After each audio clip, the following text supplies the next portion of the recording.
Какой был чек на обучение? Не помнишь? Что-то около 30 она платила. 30-ки в год. Попросили у своего руководства, чтобы им оплатили MBA. Вы можете поучиться в Гарварде там 3 недели или 3 месяца спокойно. Сказать, я учился в Гарварде? Сказать, я учился в Гарварде, получить диплом онлайн. И этим сейчас пользуются очень многие психологи, нутрициологи, маркетологи. Тарологи. Оксфорд, Кембридж, все университеты мира это делают. Все университеты, которые вы знаете, практически там, 99% делают эти онлайн-программы. 80% опрошенных сказали, что они не против заняться сексом с роботом. Одной из составляющих нашей жизни есть обучение, да, и сегодня рядом со мной Алина, которая расскажет нам, существует ли обучение в Польше, и не только в Польше, для взрослых. В предыдущем выпуске, он есть у нас на канале, вы посмотрели наш подкаст на тему детей, обучения за границей, да, в Польше и в других странах. А сегодня мы хотим обсудить тему взрослых. Давай разберем мотивацию. Зачем взрослые люди приходят к тебе, поступают куда-то, и куда они поступают? Зачем и куда? Был у меня кейс. Ко мне пришла женщина, которая является стоматологом, очень известным по челюстно-лицевому суставу. Она закончила более 4 высших, получила более 4 высших, захотела получить 5-е. И она захотела в этот раз получить 5-е не в медицинском направлении, а именно в MBA. Так как она запатентовала какую-то свою там специфику работы определенную, в разных странах. Захотела пройти MBA, чтобы понимать, как дальше развивать сеть своих клиник. Потому что она решила их построить в больше, чем в 2 странах. И благодаря этому патенту, который она тогда ждала, а потом получила, ей нужно было подобрать правильный MBA, чтобы она научилась бизнесу, обменялась контактами, нетворкингом с людьми, которые там подходят или не подходят. Подходят, конечно же. И, в принципе, понимала, как развивать вот эту вот часть бизнеса, масштабирования. Ей нужен был MBA, там ей было 40+ для этого. И хотела она поступить в крутой MBA. И за сколько в какой она поступила? Какой был чек на обучение? Не помнишь? Что-то около 30 она платила. 30-ки в год, да? Да. И эта программа годовая была или 3 года? Она поступала на part-time Executive MBA, и он длился 2 года. Есть MBA, которые длятся год. Я просто знаю, что в основном MBA год длится. Что-то я Да, но у нее был такой part-time, и он длился 2 года. Ну да, если part-time, то 2 года. Вообще большинство самых крутых топовых MBA, например, в Гарварде есть такие программы, где ты 3 недели учишься, потом у тебя там месяца 1,5-2 брейк. Ты можешь лететь к себе в страну. Да? Ты можешь внедрить те инструменты, которые ты изучил. Да, Зачем еще? Да, еще каких-то людей, кейсов, чтобы люди себя узнали и сказали: вау, классно, я сейчас в Польше нахожусь, допустим, смотрю ваш канал About Польша, поставил лайк, подписался, и ты сейчас говоришь какую-то профессию или должность, на которую люди поступают, и человек включается вообще в разговор. Есть ребята, которые, например, всегда работали в найме. Им не хватает просто бизнес каких-то навыков, и они поступают в университет, чтобы эти навыки как-то быстрее не на практике, а в теории, да, выучить. Есть такие кейсы. Это, в принципе, большинство. То есть мотивация, человек работает в найме, зарабатывает, я так понимаю, какие-то нормальные деньги, да, и его мотивация — это поступить куда-то, получить знания, чтобы стать предпринимателем. Чтобы стать предпринимателем. Есть еще другой кейс, где ты работаешь в корпорации. Вот у меня есть очень много клиентов, которые работают в большой четверке. PwC, Ernst & Young.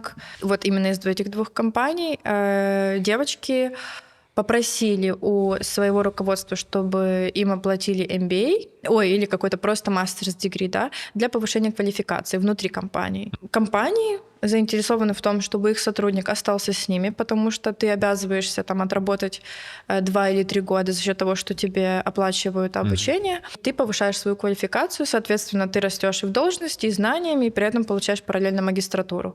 Чаще всего это онлайн, бывают офлайн-версии, но тоже, опять же, это part-time. Я рекомендую очень многим проходить курсы. Отлично. Вы досмотрели до этого момента, значит, вам действительно интересен бизнес в Польше. Поддержите нас, поставьте лайк этому видео, напишите комментарий и подпишитесь на наш канал. А если вы реально настроены делать бизнес в Польше, то мы можем вам в этом помочь Во-первых, в формате обучения у нас есть классный обучающий продукт по старту и ведению бизнеса в Польше. Во-вторых, консультацией. И, в-третьих, услугами. Регистрация компании, ИП и налаживание бизнес-процессов. Внизу под видео вы найдете все ссылки и продолжаем смотреть выпуск. А что, в чем разница? Объясни. Очень большая разница, потому что когда мы идем на магистратуру, там MBA, PhD, чаще всего это full-time вовлеченность, и это длится от года до 3. В Америке некоторые не могут сразу закончить или сдать дипломную работу, поэтому это отсрачивается. Поэтому до 3, и у некоторых и дольше. А я рекомендую курсы. Чем это отличается? Есть гарвардские, стэнфордские курсы, колумбийские, MIT курсы. Это онлайн-университет. Есть физические тоже курсы. Поэтому вы, в принципе, можете поучиться в Гарварде 3 недели или 3 месяца спокойно. И сказать, я учился в Гарварде? Сказать, я учился в Гарварде, получить диплом онлайн. И сколько это будет стоить? Вот такой кейс.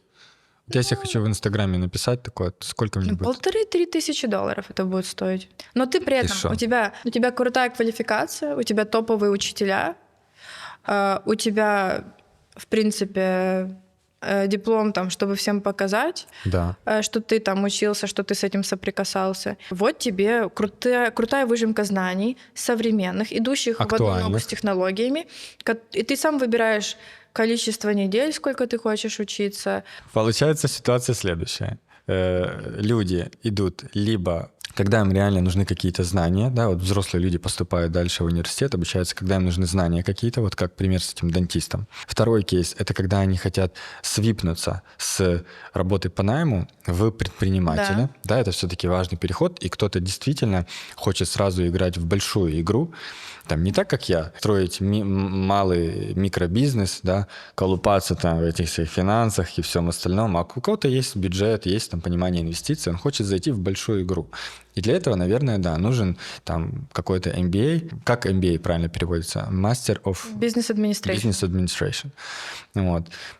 А кто-то, и я думаю, таких людей много даже среди наших зрителей, хочет себе сделать галочку в Инстаграме, купить ее за $17, написать «учился в Гарварде». И таких очень много. И этим сейчас пользуются очень многие психологи, нутрициологи, маркетологи. Тарологи. Нет. Ты знаешь, что говорят, что нумерология, возможно, будет скоро наука, ее по крайней мере, нумерологи так говорят.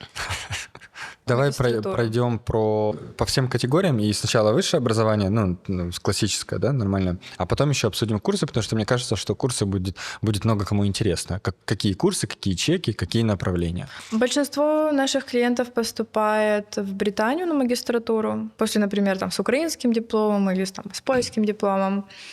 Чаще всего это топы. King's College London, это UCL, это Warwick, это LSE, London School of Economics, это Оксфорд. Собственно, да. Я почему-то забываю об этом. Вот. А вообще-то все только Оксфорд и знают, если что. Из простых смертных все только Оксфорд и Гарвард знают. Гарвард не там, но Кембридж тоже поступает. Да, это ладно, нормально, Кембридж. Просто меньше этих кейсов, потому что к этому нужно готовиться, и нужно иметь британский диплом об окончании среднего обучения, чтобы туда поступить. Я думал, ты скажешь британский акцент. Или какой-то международный диплом. И нужно реально капелюшечку быть гением. Капелюшечку? Немножечко, да. Немножечко. Поэтому, это если на бакалаврат. В магистратуру намного легче поступить в таком направлении. Поэтому в Британии чаще всего получают. Плюс у меня Нидерланды очень популярное направление в плане магистратуры. Там дешевле в 2 раза. А какой чек?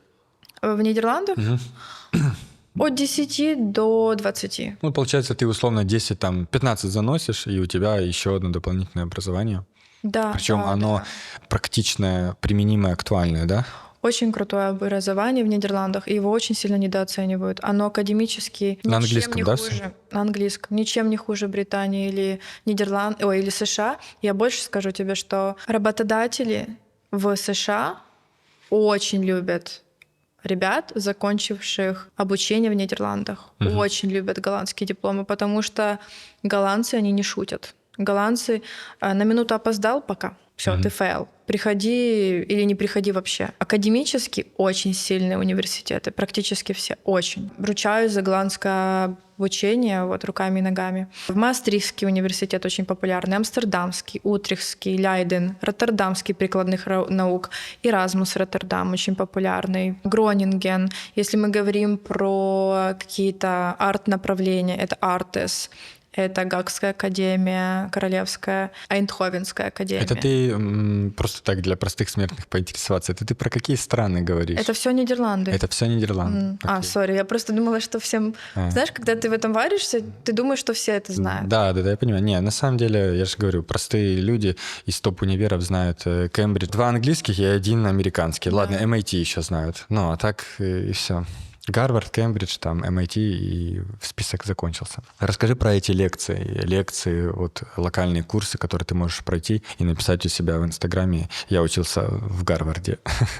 Просто заносишь деньги. Да, на некоторые из них ты просто регистрируешься, платишь и проходишь. Например, курс маркетинга. Тебе не нужно туда поступать.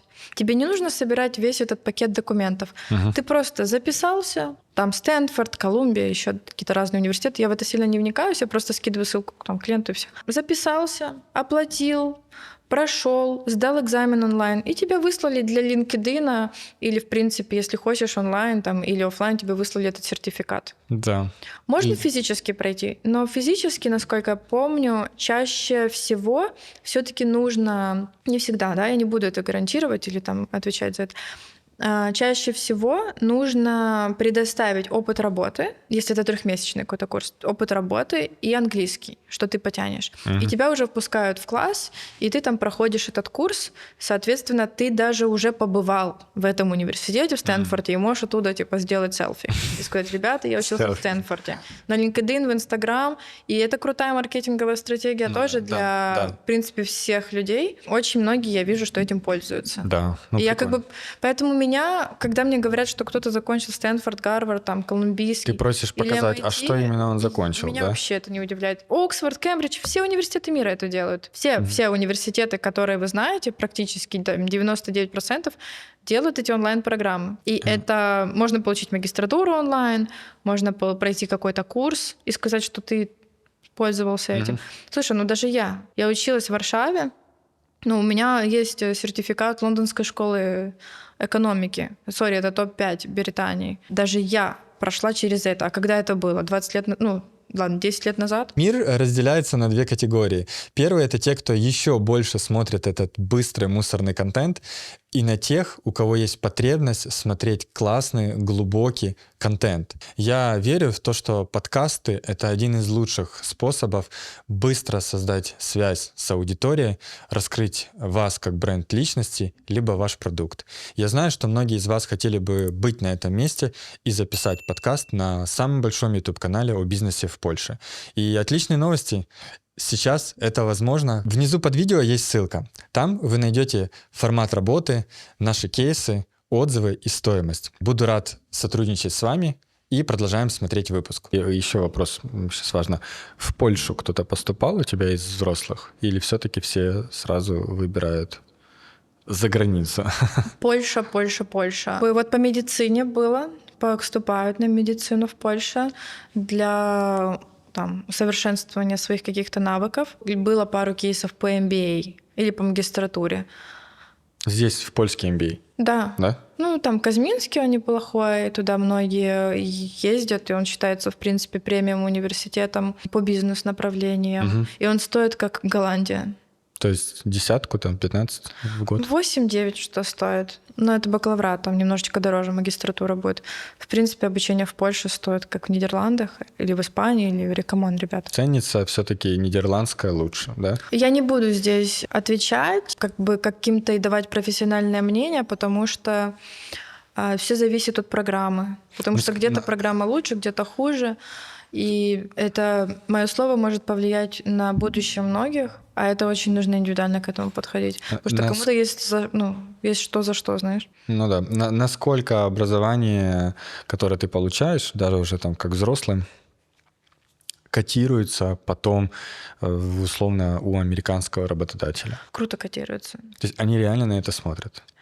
Да. То есть я вот прихожу, один будет стоять хороший специалист без степени MBA, да, второй со степенью MBA, то этому будет как бы больше внимания и конверсии, что его возьмут на работу там. В Вот Google, у меня условно. друг работает в Ридс-Карлтоне в Майами. Он получал магистратуру в Европе. И только потому, что он получил магистратуру в Европе по этому направлению, там он в индустрии туристической работает, его приняли на работу в Штаты на очень высокую позицию. Алиночка, профессии будущего. Я хочу помочь людям, дать какой-то вектор, может добавить им безопасности и уверенности в их жизни, да? Куда можно поступать, куда летит шайба, где будет профессия будущего, куда им поступить сейчас. Вот это завернул, да? Ты сейчас думаешь, какую ответственность на себя беру. Все очень просто. Нужно просто объединять сейчас две профессии в одну. О, интересно, расскажи. Да. На самом деле это несложно, потому что все за нас уже давно придумали, и нас Еще в этом Древнем плане Риме. обезопасили. Поэтому я всех успокою. Все достаточно легко, просто нужно выбрать правильное учебное заведение, если мы говорим про обучение деток, масиков в нашем случае. Не, а я сейчас Я рассказываю. То есть в будущем мы все знаем, что искусственный интеллект планирует заменить очень много профессий, но он никогда не заменит человеческие качества. Быстроту принятия решений, которые может принять только человек. Потому что не все строится на алгоритмах. Эмпатию не всегда робот может проявить. Очень много изменений, которые будут в мире, а они будут происходить. Для этих изменений потребуются все равно люди. Поэтому искусственный интеллект, он поможет, я думаю, и не захватит мир, ну, это мое личное мнение, как думает большинство. А я думаю, что он все-таки нам поможет. И сейчас я объясню, почему. Есть, например, уже факультеты, там, не знаю, бизнес, IT. То есть ты изучаешь бизнес с технологиями. Хлёп. Очень много есть сейчас такого, где соединяются hard-скиллы с soft-скиллами, да? То есть точные науки с там, этими soft skills. Что это за профессия соединяет, например? Это не профессия, это те скиллы, которые у тебя должны быть, потому что hard-скиллы уже заменяют, в принципе, там, машинный интеллект, ну, штучный. То есть, условно, менеджмент в медицине. Типа, или там биотехнологии. Соединенные. Да, биотехнологии, очень много с экосистемой, очень много на экосистеме завязано. То есть, понимаешь, я когда с тобой разговариваю, я перевожу с английского языка, и мне достаточно иногда сложно. Например, там, будущее метавселенной, дизайнер внутри метавселенной, дизайнер внутри виртуальной реальности. Люди спокойно как бы это делают, и эти дизайнеры, они уже существуют, они уже изучают свои там, навыки. Что с АИшкой? Есть какие-то там промпт-инженеры, прям отдельные профессии? Или факультеты, как ты говоришь? Конечно, например, уже есть искусственный интеллект в медицине. Да. То есть это очень мало университетов и учебных заведений сейчас преподают это, но их становится больше. Есть те же биотехнологии. Звучит легко, но на самом деле не так много программ было разработано. Очень много сейчас по дате, по базе данных, умение пользоваться базой данными. Потому что в будущем, да, искусственный интеллект заменит очень многое. На чем он строится? На базе данных.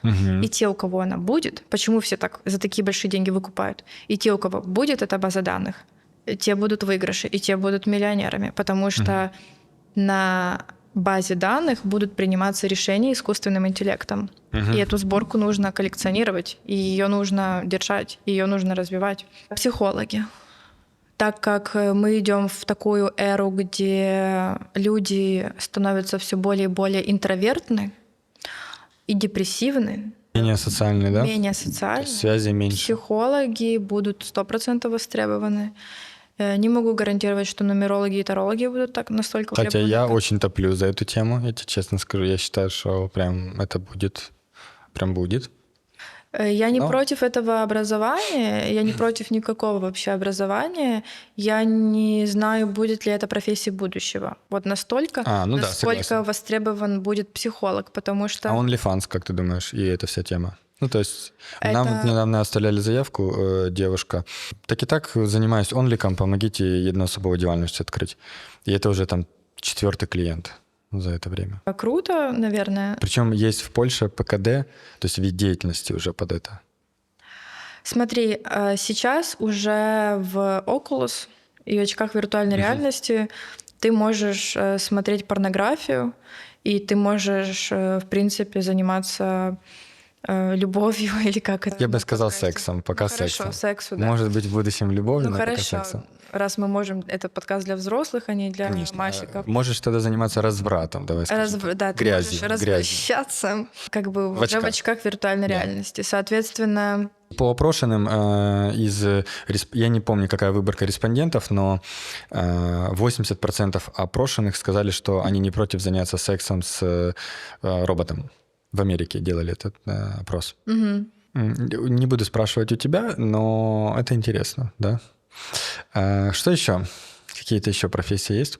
ну, экология будет очень... Кстати, да. Вот экология, Зеленая энергетика. зеленая энергетика, вот в это нужно идти тоже. То есть помимо айтишки, помимо там психологии, софт-скиллов, еще можно идти спокойно, изи в зеленую энергетику, потому что это будет расти с каждым годом все больше и больше, потому что люди становятся более осознанные, и все трепетно относятся уже, ну, более трепетно начинают относиться к нашей планете, то есть защите вот там животных, чтобы не было там глобального потепления или как-то его заменить. Хотя я с этим не согласна, но как бы в этой индустрии в будущем будет очень много профессий тоже.